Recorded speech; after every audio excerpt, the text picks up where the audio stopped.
Good morning, friend. I'm a Dr. Siddharth Gopal Krishna Gokhale College, Kolhapur. Today we are going to discuss to here that the BA second year and semester third. We are taking to here that the political science and paper number is third. That's name is political process in India. We can say in Marathi that the भारतातील राजकीय प्रक्रिया and that's module number one, and that's name is uh, Indian federalism. That's we can say in Marathi भारतीय संघराज्यवाद. या चॅप्टरमध्ये आपण भारतातील राजकीय प्रक्रिया आणि भारतीय संघराज्यवाद या अनुषंगानं विशेष असं विवेचन करणार आहोत.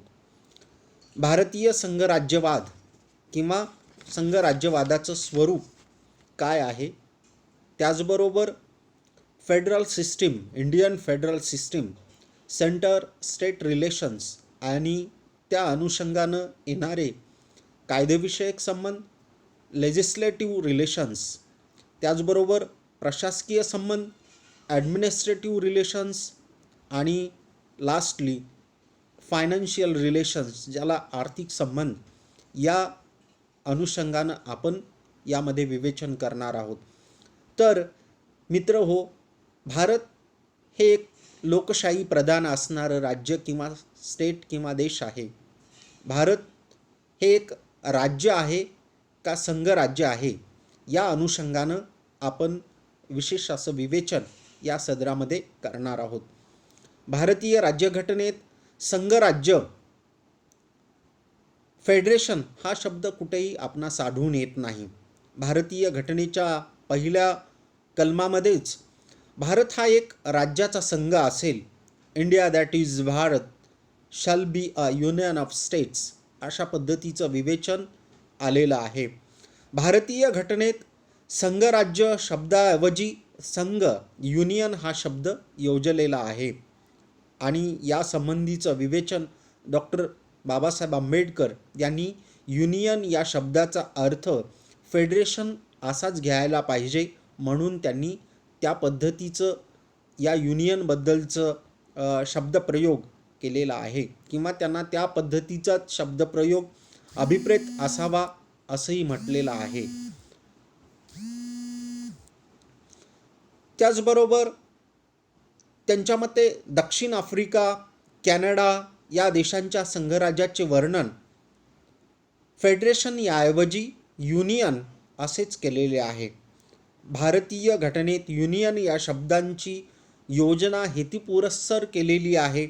भारताचे वर्णन युनियन ऑफ स्टेट ऐवजी फेडरेशन ऑफ स्टेट असे करावयास पाहिजे होते, अशा पद्धतीची टीकाही त्यांच्यावर केली जाते.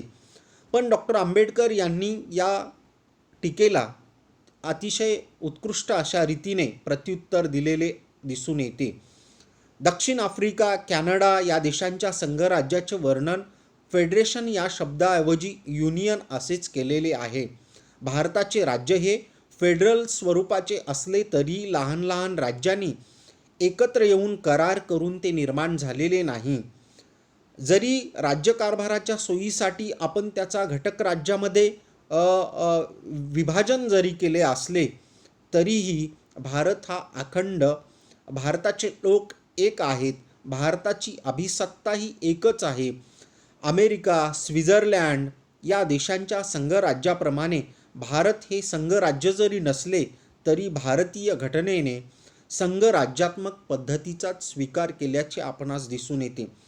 भारतीय राज्यघटनेनुसार आपल्याकडे सेंटरमध्ये किंवा केंद्रात एक सरकार आहे आणि घटक राज्याची शासन यंत्रणा, अशा दुहेरी स्वरूपाच्या शासन पद्धतीचा आपण स्वीकार केलेला आहे. त्यामध्ये अधिकार क्षेत्राची विभाजनसुद्धा केलेलं आहे. लिखित व परिदृढ राज्यघटना आपल्याकडे आहे. त्याचबरोबर सर्वोच्च न्यायालय हे आपल्याकडं आहे आणि त्याचबरोबर जी संघराज्य शासन पद्धतीसाठी आवश्यक असणारी जी काही वैशिष्ट्ये लागतात ती भारतीय राज्यघटनेनुसार आपल्याकडे अस्तित्वात आहेत. भारतीय शासन पद्धतीत ही सर्वच संघराज्याची वैशिष्ट्य आढळून येतात. मध्यवर्ती सरकार व घटक राज्ये यांच्यात अधिकारांची विभाजणी झालेली आहे. संघसूची, राज्यसूची आणि सामायिक सूची अशा पद्धतीची ती तरतूद आपल्याकडे लिहून ठेवलेली आहे. तसेच त्याचबरोबर मध्यवर्ती सरकार आणि राज्य सरकार याच्यात जर संघर्ष निर्माण झाला तर तो संघर्ष मिटवण्यासाठी सर्वोच्च न्यायालयात जाण्याची मुभा किंवा अधिकार त्या अनुषंगानं देण्यात आलेले आहेत. अशा प्रकारे संघराज्य पद्धतीची सर्वच वैशिष्ट्य भारतीय शासन पद्धतीमध्ये आढळून येतात. त्यामुळे भारत हे एक राज्य संघराज्यात्मक स्वरूपाचे आहे असे आपणास म्हणता येईल. अमेरिका किंवा स्वित्झर्लंडसारखी संघराज्य फेडरल स्वरूपाच्या काटेकोर मुशीत आपल्याला असल्याचे दिसून येतात. कोणत्याही बदलत्या परिस्थितीत ही संघराज्य आपला प्रकार किंवा स्वरूप बदलू शकत नाहीत.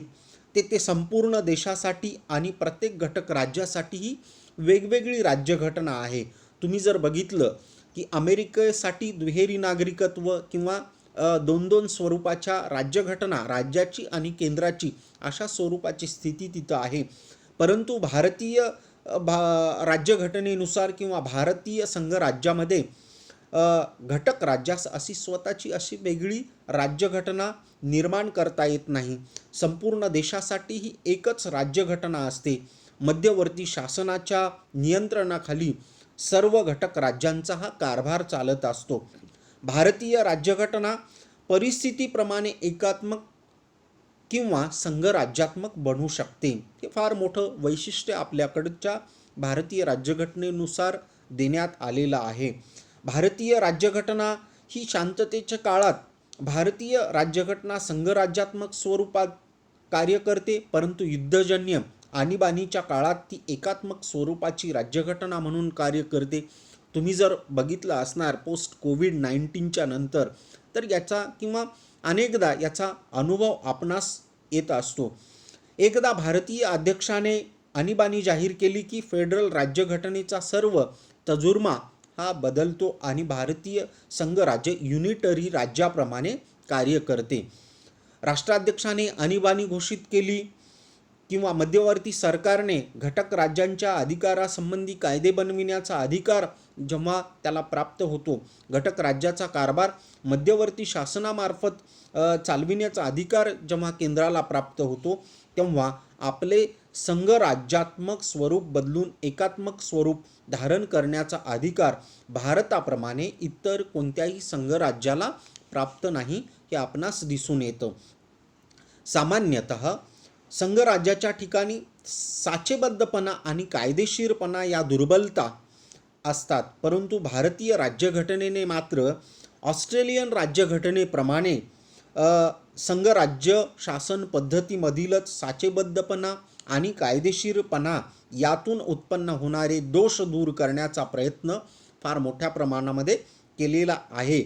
आणि ऑस्ट्रेलियन राज्यघटनेप्रमाणे भारतीय घटनेने सुद्धा सामायिक यादी निर्माण, ज्याला कॉन्करंट लिस्ट असं म्हटलं जातं, ती निर्माण करून हे दोष दूर करण्याचा प्रयत्न केलेला आहे. हे भारतीय राज्यघटनेचं फार मोठं यश म्हणायला पाहिजे. भारतीय राज्यघटनेतील सामायिक यादीतील विषयासंबंधी पार्लमेंट तसेच संसदीय कायदेमंडळ तसेच घटक राज्यांच्या विधानसभामध्ये कायदे करू शकतात. शांततेच्या काळात भारतीय पार्लमेंटला घटक राज्यांच्या क्षेत्रातील विषयासंबंधी कायदे करण्याचा अधिकार देण्यात आलेला आहे, हे आपणास सूचित करणं किंवा दिसून येतं. संघराज्य म्हटलं की दोन प्रकारची न्यायमंडळे, दोन प्रकारचे कायदे, दोन प्रकारची नोकर यंत्रणा, ज्याला ॲडमिनिस्ट्रेटिव्ह फील्डमधले जे काम करणारे लोक आहेत, अशा दिसून येतं. अमेरिका, स्वित्झर्लंड, कॅनडा या देशात अशा प्रकारची संघराज्यात्मक शासकीय किंवा राजकीय यंत्रणा असल्याचं आपणास दिसून येतं. परंतु भारतात अशा प्रकारची दुहेरी शासन यंत्रणा नाही. कारण भारतीय राज्यघटनेने एकेरी न्यायदंड पद्धती, कायद्यातील समानता महत्त्वाच्या ठिकाणी सामायिक नोकर यंत्रणा या गोष्टींची तरतूद केल्याचं आपणास दिसून येतं. मध्यवर्ती किंवा केंद्रीय सरकार व घटक राज्यांची सरकारे अशा दोन प्रकारची राज्यकारभार यंत्रणा भारतीय घटनेने स्वीकारलेली असली तरीही संपूर्ण देशासाठी एकच न्याय यंत्रणा स्वीकारलेली आहे. देशातील दिव्यानी, फौजदारी पुराव्यांचे, मालमत्ता, विवाह, घटस्फोट, वारसाविषयक कायदे इत्यादी बाबी सामायिक यादीमध्ये मध्यवर्ती सरकार व घटक राज्य सरकार यांच्या दोहोंच्याही अधिकाराखाली आहेत. आणि अशा पद्धतीची यादी समाविष्ट केल्यामुळे संघराज्याच्या स्वरूपास बाधा न येता देशावरील सर्व कायदे समानतेने ठेवण्याची तरतूद करण्यात आलेली आहे. भारतीय राज्यघटनेत मध्यवर्ती सरकार किंवा केंद्र सरकार आणि घटक राज्यांची शासकीय यंत्रणा या दोन्ही बाबी एकत्रित समाविष्ट करण्यात आलेल्या आहेत. राज्यघटनेच्या एकाच चौकटीत भारतीय शासन यंत्रणेचे संघराज्यात्मक आणि एकात्मक स्वरूप आपणास जाणवते. भारतातील घटक राज्यांना संघराज्यातून फुटून जाण्याचा किंवा बाहेर पडण्याचा अधिकार देण्यात आलेला नाही. मायकेल स्टुअर्ट यांनी असे म्हटले आहे की भारत हे एकात्मक आणि संघराज्यात्मक पद्धतीचे मिश्रण आहे. तर प्रोफेसर के.सी. व्हियर यांनीही भारतीय संघराज्य हे अर्धसंघराज्यात्मक क्वेसी फेडरल पद्धतीचं आहे असं मत मांडलेलं आहे. भारतीय संघराज्यातील केंद्र व घटक राज्य यांच्या परस्पर संबंधाचा पुनर्विचार व्हावा ही मागणी वारंवार होत असताना आपल्याला दिसून येतं. अलीकडे केंद्र सरकार व घटक राज्यात यांच्यात अनेकदा संघर्ष वगैरे झालेले आहेत. संघर्ष निर्माण होऊ लागलेले आहेत, ते आजही चालू आहेत. गेल्या 70 वर्षाच्या राजकारणामध्ये अनेक प्रश्न व वाद उद्भवलेले आहेत. त्यामुळे देशात अस्थिरतेचे अनेकदा वातावरण निर्माण झालेले आहे. पश्चिम बंगाल, तामिळनाडू, आसाम, आंध्र, कर्नाटक, काश्मीर, सिक्कीम इत्यादी राज्यातील प्रश्न हे अत्यंत तीव्र बनू लागलेले आहेत. आज देशात जे राजकीय, आर्थिक व सामाजिक प्रश्न निर्माण झालेले आहेत त्याचा संबंध केंद्र राज्य संबंधाशी येताना आपणास दिसतो. केंद्र सरकारने राज्यांच्या अधिकारावर अनेकदा आक्रमण केल्याचंही आपणास दिसतं. अर्थात राज्यांनी हा अन्याय आपणहून ओढून घेतलेला दिसतो. राज्यातून निवडून गेलेले केंद्र सरकारमधील प्रतिनिधी आत्मकेंद्री बनल्यामुळे राज्याची स्वायत्ता व अधिकार धोक्यात आलेली आहे.